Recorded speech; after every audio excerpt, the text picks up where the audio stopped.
ഒരു ദിവസം രാവിലെ നിങ്ങൾ എഴുന്നേൽക്കുമ്പോൾ ലോകത്തിന്റെ പുതിയ കറൻസി ഊർജമായിട്ട് മാറിയിരിക്കുന്നു എന്ന് കേൾക്കുന്നു. അതായത് ലോകരാജ്യങ്ങൾക്കിടയിൽ യഥാർത്ഥ അധികാരം ഇനി മുതൽ പണത്തിനല്ല, മറിച്ച് മറ്റുള്ളവരൊക്കെ ഇരുട്ടിലായിരിക്കുമ്പോൾ സ്വന്തം നാട്ടിൽ വെളിച്ചമെത്തിക്കാൻ കഴിയുന്ന രാജ്യങ്ങൾക്കാണ് എന്ന് വരുന്നത്. ആലോചിച്ച് നോക്കൂ.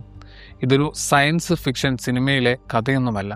ഇന്ന് ലോകം പോയിക്കൊണ്ടിരിക്കുന്നത് ഈ ഒരു ദിശയിലേക്കാണ്. പടിഞ്ഞാറൻ ഏഷ്യയിൽ പ്രധാനമായും ഇറാനും ഇസ്രായേലും തമ്മിൽ നടക്കുന്ന യുദ്ധം ലോകമെമ്പാടുമുള്ള എനർജി മാർക്കറ്റുകളെ വല്ലാതെ ഉലക്കുന്ന ഒരു ചെയിൻ റിയാക്ഷനാണ് തുടങ്ങി വച്ചിരിക്കുന്നത്. ശ്രീലങ്കയും പാകിസ്ഥാനും മുതൽ യൂറോപ്പും ഇന്ത്യയും വരെ ഇതിൻ്റെ ആഘാതം അറിഞ്ഞു തുടങ്ങിയിട്ടുണ്ട്. ഈ പ്രതിസന്ധി എത്രത്തോളം ഗുരുതരമാണ് എന്ന് വെച്ചാൽ പല വിദഗ്ധരും ഇതിനെ ചരിത്രത്തിലെ ഏറ്റവും വലിയ എനർജി സപ്ലൈ ഷോക്ക് എന്നാണ് വിശേഷിപ്പിക്കുന്നത്. 1973 എണ്ണ പ്രതിസന്ധിയേക്കാൾ വലിയ ഒന്നായിട്ടായിരിക്കും ഒരുപക്ഷെ ലോകം ഇതിനെ ഓർക്കാൻ പോകുന്നത്. എന്താണ് യഥാർത്ഥത്തിൽ സംഭവിക്കുന്നത് എന്ന് മനസ്സിലാക്കാൻ നമ്മൾ ഒരു ചെറിയ കടലിടുക്കിൽ നിന്നും തുടങ്ങണം. അതാണ് ഹോർമുസ് കടലിടുക്ക്. പേർഷ്യൻ ഗൾഫിനും സമുദ്രത്തിനും ഇടയിലുള്ള വളരെ ചെറിയൊരു വഴിയാണിത്.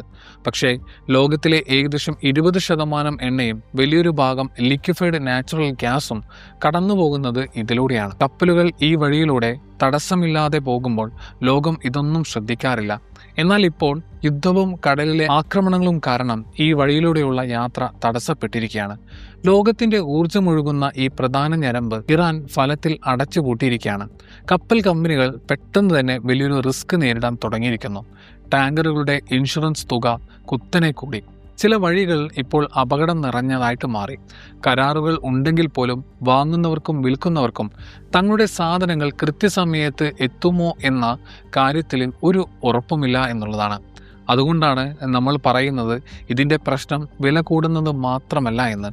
ഊർജത്തിൻ്റെ സപ്ലൈ തന്നെ വിശ്വസിക്കാൻ പറ്റാത്ത രീതിയിൽ അനിശ്ചിതത്വത്തിലായി എന്നതാണ് ഏറ്റവും വലിയ പ്രശ്നം എന്ന് പറയുന്നത്. ഇങ്ങനെ സംഭവിക്കുമ്പോൾ ലോകത്തിൻ്റെ പ്രതികരണം നമുക്ക് മുൻകൂട്ടി കാണാൻ പറ്റുന്ന ഒന്നാണ്. സർക്കാരുകൾ ഇതിൽ ഇടപെടുന്നു. വിപണിയിലെ താല്പര്യങ്ങൾക്ക് വിട്ടുകൊടുക്കാൻ സർക്കാരുകൾക്ക് കഴിയില്ല. കാരണം ഊർജം എന്നത് മറ്റേതൊരു സാധനത്തെയും പോലെയല്ല. ഇന്ധനം നിലച്ചാലേ ഗതാഗതം നിലക്കും. ഗ്യാസ് നിലച്ചാലേ പവർ പ്ലാന്റുകൾ അടച്ചുപൂട്ടും. വൈദ്യുതി പോയാലേ ആശുപത്രികൾ, സ്കൂളുകൾ, ഫാക്ടറികൾ അങ്ങനെ എല്ലാം തകരാറിലാകും. അതുകൊണ്ട് ലോകമെമ്പാടും നമ്മൾ കാണുന്ന ഒരു കാര്യം ഇതാണ്. ഇന്ധനം എങ്ങോട്ട് പോകണം, ആർക്ക് മുൻഗണന നൽകണം എന്നതൊക്കെ സർക്കാരുകൾ സ്വന്തം നിയന്ത്രണത്തിലേക്ക് മാറ്റുകയാണ്. മിക്കവാറും രാജ്യങ്ങളിൽ വീടുകൾക്കും അത്യാവശ്യ സർവീസുകൾക്കുമാണ് ഒന്നാം സ്ഥാനം. അതായത് അടുക്കളകൾ, വീടുകളിലെ വൈദ്യുതി, ആശുപത്രികൾ, പൊതുഗതാഗതം എന്നിവയ്ക്ക്. അതിനുശേഷം ബാക്കിയുള്ളത് മാത്രമേ ഇൻഡസ്ട്രികൾക്കും കയറ്റുമതിക്കും നൽകുകയുള്ളൂ. ഒരു തരത്തിൽ പറഞ്ഞാൽ എനർജി മാർക്കറ്റിലെ ഫ്രീ മാർക്കറ്റ് എന്ന ഐഡിയയിൽ നിന്ന് മാറി ഈ പ്രതിസന്ധി കാലഘട്ടത്തിൽ എല്ലാം സർക്കാരിൻ്റെ നിയന്ത്രണത്തിലാകുന്ന ഒരു രീതിയിലേക്കാണ് കാര്യങ്ങളെല്ലാം നീങ്ങുന്നത്. ഈ മാറ്റത്തിന്റെ നല്ലൊരു ഉദാഹരണമാണ് ഇന്ത്യ. വലിയ തടസ്സങ്ങൾ ഉണ്ടായേക്കാം എന്ന് കണ്ടപ്പോൾ ഇന്ത്യ സ്വീകരിച്ച രീതിയെ ആദ്യം അടുക്കള, പിന്നെ ഇൻഡസ്ട്രി എന്ന് വിളിക്കാം. ഇതിലെ ലോജിക്ക് ലളിതമാണ്. വീടുകളിൽ പാചകവാതകം കിട്ടാതായാൽ അതിൻ്റെ സാമൂഹികവും രാഷ്ട്രീയവുമായിട്ടുള്ള ആഘാതം വളരെ വലുതായിരിക്കും. അതുകൊണ്ട് LPG ലഭ്യമാക്കുന്നതിലാണ് സർക്കാർ കൂടുതൽ ശ്രദ്ധിക്കുന്നത്. ഉൽപാദനവും വിതരണവും കൂട്ടി കുടുംബങ്ങൾക്ക് ഭക്ഷണം പാകം ചെയ്യാനുള്ള സൗകര്യം ഉറപ്പാക്കുന്നു. പൈപ്പ് വഴി, അതായത് PNG ഉള്ളവരോട് ഇപ്പോൾ സിലിണ്ടറുകൾ എടുക്കരുത് എന്ന് നിർദ്ദേശിക്കുന്നുണ്ട്. കാരണം ആ സിലിണ്ടറുകൾക്ക് മറ്റു വഴികൾ ഇല്ലാത്തവർക്ക് കിട്ടണം. അതേസമയം തന്നെ ഇന്ത്യ വളരെ പ്രധാനപ്പെട്ട ഒരു കാര്യം കൂടി ചെയ്തിട്ടുണ്ട്: ഡൈവേഴ്സിഫിക്കേഷൻ. ഏകദേശം 27 രാജ്യങ്ങളെ മാത്രം എണ്ണക്കയറ്റ് ആശ്രയിച്ചിരുന്ന ഇന്ത്യ ഇപ്പോൾ അത് 40-ലധികം രാജ്യങ്ങളിലേക്ക് വ്യാപിപ്പിച്ചു. ഇതിൽ റഷ്യയും അമേരിക്കയും ഒക്കെ ഉൾപ്പെടും. ഇങ്ങനെ ചെയ്യുമ്പോൾ ഒരു ഭാഗത്ത് പ്രശ്നം ഉണ്ടായാലും മറ്റു വാതിലുകൾ തുറന്നു കിടക്കും. ഇപ്പോഴത്തെ ഈ പ്രതിസന്ധിയിൽ ഇന്ത്യക്ക് റഷ്യയിൽ നിന്ന് കുറഞ്ഞ വിലയ്ക്ക് ക്രൂഡ് ഓയിൽ വാങ്ങാൻ കഴിയുന്നത് വലിയൊരു ആശ്വാസമാണ്. അമേരിക്കയുടെ താൽക്കാലിക അനുമതിയോടെയുള്ള ഈ നീക്കം വില കുതിച്ചുയരാതിരിക്കാൻ ഒരു സേഫ്റ്റി വാൽവ് പോലെ പ്രവർത്തിക്കുകയും ചെയ്യുന്നുണ്ട്. മറ്റു വൻകിട രാജ്യങ്ങളും തങ്ങളുടേതായ വഴികൾ തേടുന്നുണ്ട്. ഉദാഹരണത്തിന് ചൈന ഇന്ധന കയറ്റുമതി നിരോധിച്ചു എന്നാണ് റിപ്പോർട്ടുകൾ. ചൈനയെ സംബന്ധിച്ച് പുറത്തുള്ള കസ്റ്റമേഴ്സിനേക്കാൾ പ്രധാനം അവരുടെ രാജ്യത്തിനകത്തെ സ്ഥിരതയാണ്. ജപ്പാൻ മറ്റൊരു വഴിയാണ് തിരഞ്ഞെടുത്തത്. അവർ തങ്ങളുടെ എമർജൻസി റിസർവിൽ നിന്നും എണ്ണ മാർക്കറ്റിലേക്ക് വിട്ടു. പാനിക് ഒഴിവാക്കാൻ ഏകദേശം 2 ആഴ്ചത്തേക്കുള്ള എണ്ണയാണ് അവർ പുറത്തിറക്കിയത്. ഈ രീതികളൊക്കെ പുറമേ നിന്ന് നോക്കുമ്പോൾ വ്യത്യസ്തമായിട്ട് തോന്നാമെങ്കിലും ഇതിൻ്റെയൊക്കെ പിന്നിലെ ലക്ഷ്യം ഒന്ന് തന്നെയാണ്. ഈ കൊടുങ്കാറ്റിൽ നിന്ന് എങ്ങനെ സ്വന്തം ജനങ്ങളെയും സമ്പദ് വ്യവസ്ഥയെയും രക്ഷിക്കാം എന്നാണ് ഓരോ സർക്കാരും ചിന്തിക്കുന്നത്. ചൈനയെ പോലെ എല്ലാം ഉള്ളിലൊതുക്കണോ? ജപ്പാനെ പോലെ എമർജൻസി സ്റ്റോക്ക് എടുക്കണം? അതോ ഇന്ത്യയെ പോലെ പലയിടത്തുനിന്നും വിലപേശി വാങ്ങണോ? ഇനി ഈ വമ്പൻ രാജ്യങ്ങളിൽ നിന്ന് മാറി സാമ്പത്തികമായിട്ട് പിന്നോക്കം നിൽക്കുന്ന രാജ്യങ്ങളിലേക്ക് നോക്കിയാൽ ഈ പ്രതിസന്ധി എത്രത്തോളം ഭീകരമാണെന്ന് മനസ്സിലാകും. ശ്രീലങ്കയുടെ കാര്യം എടുത്തു നോക്കും. അവിടെ സർക്കാർ നാഷണൽ ഫ്യൂവൽ പാസ് എന്ന സിസ്റ്റം കൊണ്ടുവന്നു. QR കോഡ് ഉപയോഗിച്ച് ഇന്ധനം റേഷൻ പോലെയാണ് നൽകുന്നത്. ഓരോ വാഹനത്തിനും ആഴ്ചയിൽ നിശ്ചിത അളവും ഇന്ധനം മാത്രമേ കിട്ടൂ. പമ്പിൽ പോയി ഇഷ്ടം പോലെ അടിക്കാൻ പറ്റില്ല. അതുകൂടാതെ ഇന്ധനവും വൈദ്യുതിയും ലാഭിക്കാൻ വേണ്ടി എല്ലാ ബുധനാഴ്ചയും പൊതു അവധി പ്രഖ്യാപിച്ചിരിക്കുകയാണ്.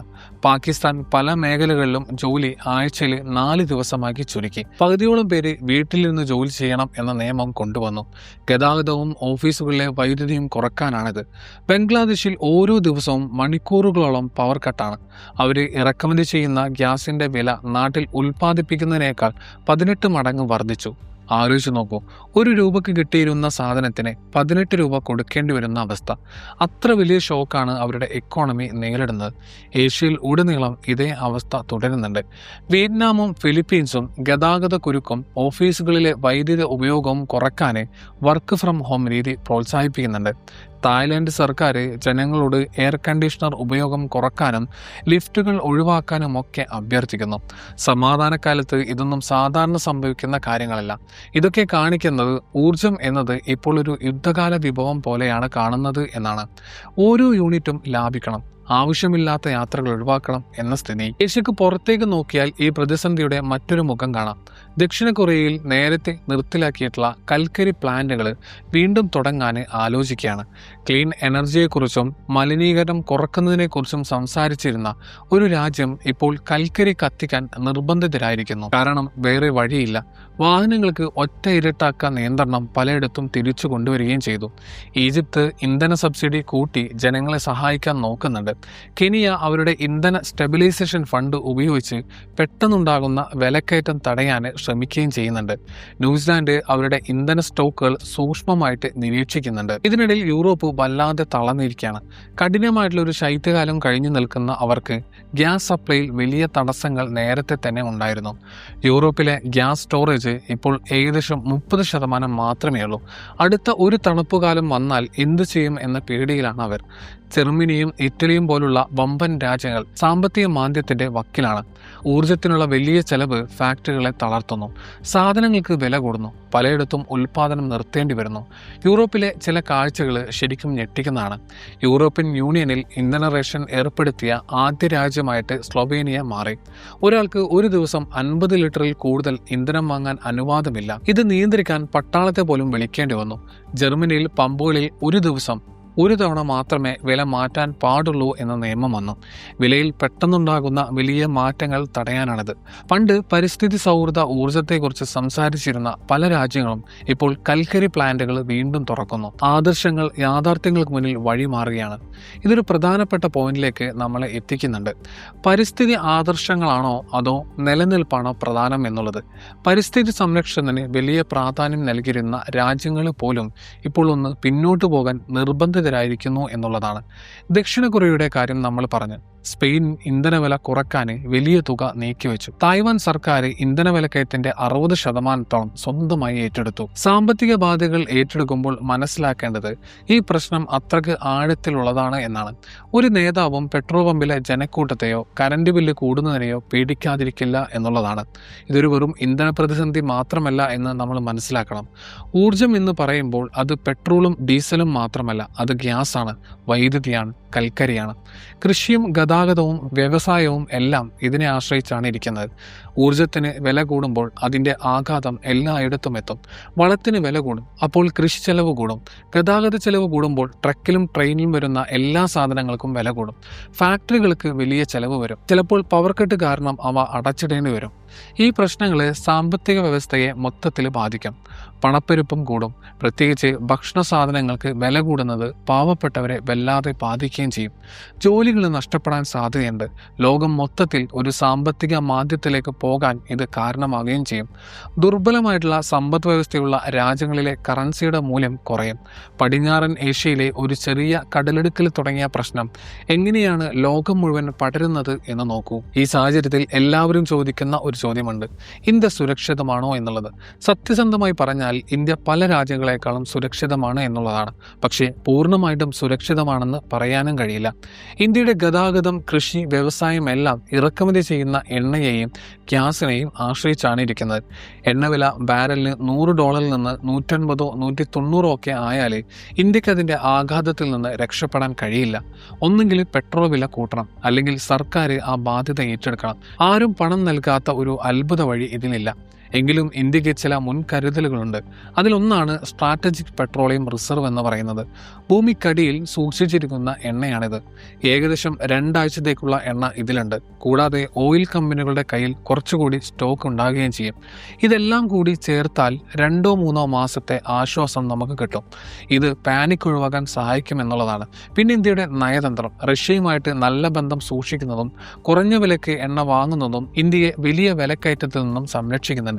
എങ്കിലും റിസ്ക് വലുതാണ്. ആഗോള വിപണിയിൽ വില ഇങ്ങനെ തന്നെ തുടർന്നാൽ ഇന്ത്യക്ക് കടുപ്പമേറിയിട്ടുള്ള തീരുമാനങ്ങൾ എടുക്കേണ്ടി വരും. വില കൂടാൻ അനുവദിച്ചാലേ ജനങ്ങൾക്ക് അത് വലിയ ബുദ്ധിമുട്ടുണ്ടാക്കും. സർക്കാർ സബ്സിഡി നൽകിയാൽ മറ്റു വികസന പ്രവർത്തനങ്ങൾക്കുള്ള പണം കുറയും. ഇതിൽ ആരെങ്കിലും ഒരാൾ ഈ ബില്ല് അടച്ചേ മതിയാകൂ. ഇത് ജനങ്ങളെ വല്ലാതെ ബാധിക്കാത്ത രീതിയിൽ കൊണ്ടുപോകുക എന്നതാണ് സർക്കാരിന്റെ വെല്ലുവിളി എന്ന് പറയുന്നത്. ഈ യുദ്ധം തീർന്നാൽ എല്ലാം ശരിയാകുമോ എന്ന് പലരും ചോദിക്കാറുണ്ട്. സമാധാനം ഉണ്ടായാൽ പെട്ടെന്നുണ്ടാകുന്ന റിസ്ക് കുറയും എന്നത് ശരിയാണ്. പക്ഷേ ഈ പ്രതിസന്ധി ലോകത്തിൻ്റെ ഊർജ്ജ മേഖലയിലെ വലിയ ബലഹീനതകൾ തുറന്നു കാട്ടിയിട്ടുണ്ട്. അതുകൊണ്ട് ചില രാജ്യങ്ങൾ സ്ഥിരമായിട്ടുള്ള മാറ്റങ്ങൾക്കായിട്ട് ഈ അവസരം ഉപയോഗിക്കുന്നു. UK നല്ലൊരു ഉദാഹരണമാണ്. 2028 മുതൽ അവിടെ പണിയുന്ന എല്ലാ പുതിയ വീടുകളിലും സോളാർ പാനലുകളും ലോ കാർബൺ ഹീറ്റിംഗും നിർബന്ധമാക്കി. ഈ വീടുകൾക്ക് ഗ്യാസ് കണക്ഷൻ ഉണ്ടാവില്ല. അതായത് ഭാവിയിൽ ഗ്യാസ് പൈപ്പ് ലൈനുകളെ ആശ്രയിക്കാത്ത ഒരു തലമുറയെ അവർ വളർത്തുകയാണ്. ഇതിൽ നിന്നുള്ള മെസ്സേജ് വ്യക്തമാണ്. ഇറക്കുമതി ചെയ്യുന്ന ഇന്ധനങ്ങളെ ആശ്രയിക്കുന്നത് കുറക്കാൻ എല്ലാ രാജ്യങ്ങളും ആഗ്രഹിക്കുന്നു. സോളാർ പാനലുകളും കാറ്റാടി യന്ത്രങ്ങളുമൊക്കെ ഇപ്പോൾ വെറും പരിസ്ഥിതി പ്രശ്നമല്ല, അത് രാജ്യത്തിൻ്റെ സുരക്ഷയുടെ കൂടി ഭാഗമാണ്. അടുത്ത ഒരു പ്രതിസന്ധി വരുമ്പോൾ തളരാതിരിക്കാൻ സ്വന്തം നാട്ടിൽ ഊർജം ഉൽപ്പാദിപ്പിക്കുക എന്നതാണ് ഏക വഴി. ഇതെല്ലാം കൂട്ടി വായിക്കുമ്പോൾ നമുക്കൊരു കാര്യം മനസ്സിലാകും: ലോകം മാറുകയാണ്. രാഷ്ട്രീയം ഇപ്പോൾ ഊർജ്ജത്തെ ചുറ്റിയാണ് കറങ്ങുന്നത്. ഊർജ്ജം ഉറപ്പാക്കാൻ കഴിയുന്ന രാജ്യങ്ങൾക്കായിരിക്കും ഇനി ലോകത്ത് അധികാരം എന്ന് പറയുന്നത്. എണ്ണയെയും ഗ്യാസിനെയും മാത്രം ആശ്രയിച്ചു നിൽക്കുന്ന രാജ്യങ്ങൾ എപ്പോഴും അപകടത്തിലാണ്. വരും രാജ്യങ്ങളിൽ ലോകം 2 ഗ്രൂപ്പുകളായിട്ട് മാറും. ഒരു വശത്ത് എണ്ണയെ ആശ്രയിക്കുന്ന രാജ്യങ്ങൾ. അവരുടെ വളർച്ച എണ്ണവിലയെയും കടൽ വഴികളുടെ സുരക്ഷയെയും ആശ്രയിച്ചിരിക്കും. മറുവശത്ത് സോളാർ, വിൻഡ് പോലെയുള്ള പുതിയ സാങ്കേതിക വിദ്യകളിൽ നിക്ഷേപം നടത്തുന്ന രാജ്യങ്ങൾ. ഈ മാറ്റം സംഭവിക്കുമ്പോൾ പഴയ രീതിയിലുള്ള ഫ്രീ മാർക്കറ്റ് ഐഡിയ ഇല്ലാതാകുകയാണ്. സർക്കാരുകൾ റേഷനിങ്ങും സബ്സിഡിയും ഒക്കെയായിട്ട് സജീവമായിട്ട് ഇടപെടുന്നു. എനർജി എന്നത് ശരിക്കും ഒരു കറൻസി പോലെയായിട്ട് മാറുകയാണ്. ആർക്ക് വളരാൻ പറ്റും, ആർക്ക് പണപ്പെരുപ്പത്തെ തടയാൻ പറ്റും എന്നതൊക്കെ ഇനി ഊർജ്ജമാണ് തീരുമാനിക്കാൻ പോകുന്നത്. ഇത് നമ്മളെ ഒരു പ്രധാന ചോദ്യത്തിലേക്ക് എത്തിക്കുന്നുണ്ട്. ശ്രീലങ്കയിലും പാകിസ്ഥാനിലും നമ്മൾ കണ്ടതുപോലെ നീണ്ട ക്യൂവും റേഷനിങ്ങും പവർ കട്ടും ഒക്കെ നാളെ ഇന്ത്യൻ നഗരങ്ങളിലും ഉണ്ടാകുമോ? അതോ ഇന്ത്യയുടെ നയതന്ത്രവും കരുതൽ ശേഖരവും സോളാർ പോലുള്ള മേഖലകളിലെ നിക്ഷേപവും നമ്മളെ ഇതിൽ നിന്ന് രക്ഷിക്കുമോ? ഇതിനിപ്പോൾ കൃത്യമായിട്ടുള്ള ഒരു ഉത്തരം നൽകാൻ ആർക്കും കഴിയില്ല എന്നുള്ളതാണ്.